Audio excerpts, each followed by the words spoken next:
Hello student, তোমরা যারা ক্যালকাটা ইউনিভার্সিটির আন্ডারে থার্ড সেমিস্টারের ছাত্রছাত্রী আছো, এখন তোমাদের ইতিহাসের পাস কোর্সের ক্লাস আছে।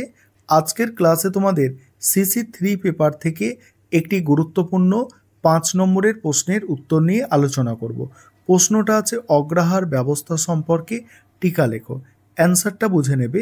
অগ্রাহার ব্যবস্থা ছিল প্রাচীন ভারতের অর্থনৈতিক ও সামাজিক জীবনের গুরুত্বপূর্ণ ভূমিকা পালনকারী একটি প্রথা, যার মাধ্যমে ধর্মস্থান, পুরোহিত বা ব্রাহ্মণ সম্প্রদায়ের উদ্দেশ্যে নিষ্কর ভূমিদান করা হতো।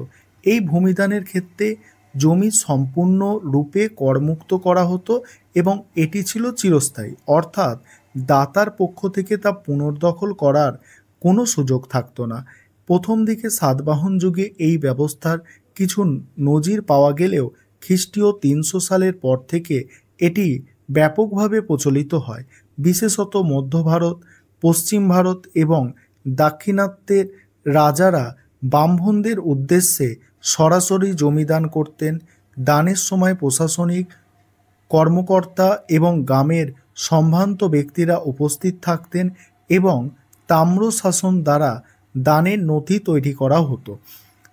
তারপর দেখো, বাংলায় দেয়া বেশিরভাগ জমি ছিল অনুৎপাদক, অর্থাৎ পতিত জমি।